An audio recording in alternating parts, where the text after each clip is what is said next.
السلام علیکم دوستو، ویڈیو کو دیکھنے سے پہلے ہمارے اس چینل کو سبسکرائب کر لیں اور نیچے موجود بیل آئیکن کو بھی ضرور کلک کر لیں تاکہ ہماری ویڈیوز آپ کے پاس بر وقت پہنچتی رہیں۔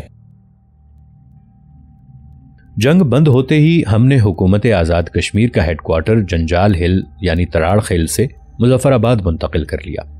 کچھ دفاتر پرانی ضلع کچہری کے چند ٹوٹے پھوٹے کمروں میں سما گئے، باقی دفتروں کے لیے اسی عمارت کے احاطے میں بہت سے خیمے نصب ہو گئے۔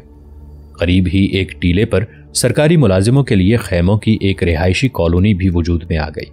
ان سب کے لیے ایک مشترکہ باورچی خانہ تھا اور سب کے لیے کھانے کا ایک بڑے خیمے میں مشترکہ بندوبست تھا۔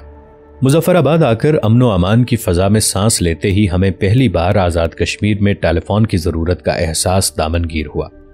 میں نے مری میں آ کر مقامی پوسٹ آفس سے ٹرنک کال کر کے سردار عبدالرب نشتر کی خدمت میں آزاد کشمیر کی اس ضرورت کے متعلق گزارش کی تو چند روز بعد وہ مرکزی محکمہ ٹیلی فون کے چند بڑے افسران کرام کو ہمراہ لے کر خود ہی مظفر آباد تشریف لے آئے۔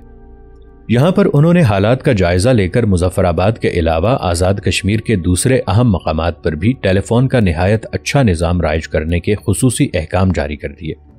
نشتر صاحب پاکستان کے پہلے مرکزی وزیر تھے جنہوں نے آزاد کشمیر میں قدم رنجہ فرمایا تھا۔ جنگ بندی کا اعلان ہوتے ہی مرکزی وزرائے کرام نے جان کی امان پائی اور جوق در جوق اپنے ورد مسعود سے آزاد کشمیر کی سرزمین کو سرفراز فرمانے لگے۔ دو وزیروں کا دورہ خاص طور پر میرے دل پر نقش ہے۔ ان کی آمد پر 2 میل کے پاس کئی 100 افراد ان کے والہانہ استقبال کے لیے پل کے قریب جمع ہو گئے۔ دونوں وزیر کار سے نیچے اتر کر کچھ لوگوں سے ہاتھ ملانے لگے تو ایک چھوٹے موٹے جلسہ عام کی سی صورت پیدا ہو گئی۔ مسلم کانفرنس کے چند کارکنوں نے بڑی جوشیلی استقبالی تقریریں کی۔ سامعین میں سے ایک بزرگ صورت شخص نے اٹھ کر رقت بھری آواز میں کہا، جناب، پاکستان ایک عظیم ملک ہے، آزاد کشمیر تھوڑا سا علاقہ ہے۔ آپ اس علاقے کو لیبارٹری اور ہم لوگوں کو تجرباتی چوہوں کی طرح استعمال میں لائیں۔ اسلامی احکامات اور قوانین کو یہاں پہلے آزمائیں اور پھر اس تجربے کی روشنی میں انہیں پاکستان میں نافذ کرنے کا سوچیں۔ اس بوڑھے کی یہ بات سن کر سارا مجمع سناٹے میں آ گیا۔ پھر اچانک دونوں میں سے ایک وزیر باتدبیر جوش و خروش سے اٹھ کر فصاحت و بلاغت کے دریا بہانے لگے۔ جوش خطابت میں انہوں نے کوٹ کی جیب سے ایک لاکٹ نما سی چیز نکال کر مجمع کے سامنے لہرائی اور بولے، بھائیو، آپ اور ہم کس کھیت کی مولی ہیں کہ اللہ کے قانون کو آزما کر تجربہ کریں۔ یہ دیکھو، یہ اللہ کا قانون ہے جو 1400 برس پہلے نافذ ہو چکا ہے اور جس پر عمل کرنا ہم سب کا دینی، اخلاقی اور ایمانی فرض ہے۔ وزیر صاحب کی تقریر میں اسلامی جذبات ایسی شدت سے کوٹ کوٹ کر بھرے ہوئے تھے کہ سامعین میں سے چند رقیق القلب لوگ بے اختیار رو پڑے۔ واپسی پر احتراماً میں ان 2 وزیر صاحبان کو کوہالہ کے پل تک چھوڑنے کے لیے ان کے ساتھ کار میں بیٹھ گیا۔ ایک وزیر نے دوسرے وزیر کی شاندار تقریر پر تحسین و آفرین کے ڈونگرے برسانے کے بعد پوچھا، بھائی صاحب، آپ کے پاس قرآن شریف کا لاکٹ بڑا خوبصورت ہے، یہ تاج کمپنی کا بنا ہوا ہے یا کسی اور کا؟ دوسرے وزیر صاحب کھلکھلا کر ہنسے اور لاکٹ جیب سے نکال کر بولے، ارے کہاں بھائی صاحب، یہ تو محض سگریٹ لائٹر ہے۔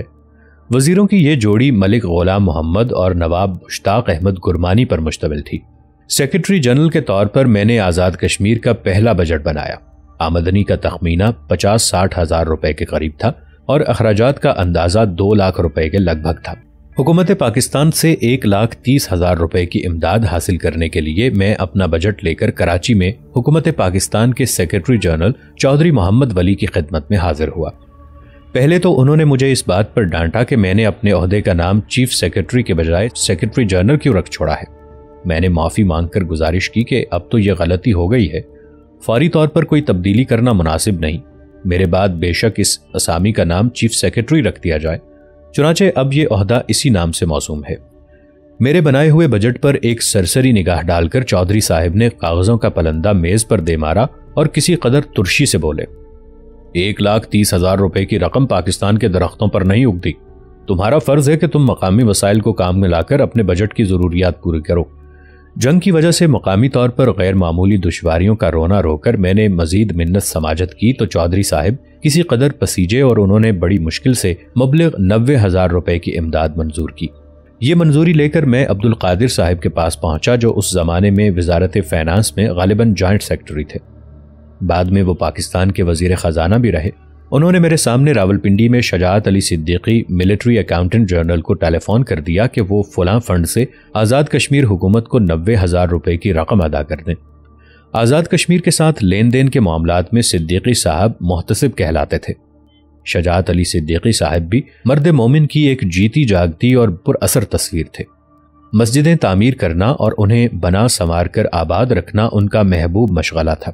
میں جتنی بار ان سے ملنے ان کے دفتر یا گھر گیا ہوں تو ہمیشہ یہی دیکھا ہے کہ نماز کا وقت آنے پر وہ وہیں پر باجماعت نماز کا اہتمام کر لیتے تھے۔ ان کا رہن سہن انتہائی سادہ اور ظاہر و باطن شیشے کی طرح صاف اور شفاف تھا۔ سنا ہے کہ راولپنڈی میں سیٹلائٹ ٹاؤن قائم کرنے کا منصوبہ انہی کے ذہن رسا کی اختراع تھی۔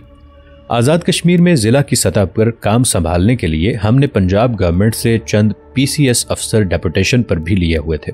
ان میں ایک کا نام کیپٹن میاں محمد سعید تھا۔ 1952 کے دوران جب میں جھنگ کا ڈپٹی کمشنر تھا تو حسن اتفاق سے یہ بھی ضلع میں متعین تھے۔ 1948 میں پہلی بار آزاد کشمیر میں میرے ان کے ساتھ نہایت خوشگوار تعلقات استوار ہو چکے تھے۔ میاں صاحب بے حد صاف گو، بے باک، محنتی اور دیانتدار افسر تھے۔ ایک بار انہیں راولپنڈی سے 50,000 روپے کی رقم دے کر تنخواہیں تقسیم کرنے کے لیے پلندری بھیجا گیا۔ سڑک بھی خراب تھی اور بارش بھی موسلا دھار برس رہی تھی۔ آزاد کشمیر کے علاقے میں جیپ پھسل کر ایک گہری کھڈ میں جا گری۔ میاں سعید کے نہایت شدید زخم آئے اور بہت سی ہڈیاں بھی ٹوٹ گئیں۔ اپنی تکلیف بھلا کر انہوں نے 50,000 روپے کی رقم کا بیگ اپنی بغل میں دبایا اور اس کی حفاظت کرنے کے لیے مستعد ہو کر بیٹھ گئے۔ حادثے کی خبر سن کر آس پاس کے بہت سے دیہاتی بھی جائے وقوع پر جمع ہو گئے۔ انہیں جب معلوم ہوا کہ شدید زخموں کے باوجود میاں صاحب سرکاری رقم کی حفاظت کی وجہ سے پریشان ہیں تو سب نے مل کر بیک آواز درخواست کی کہ وہ آرام سے لیٹ جائیں۔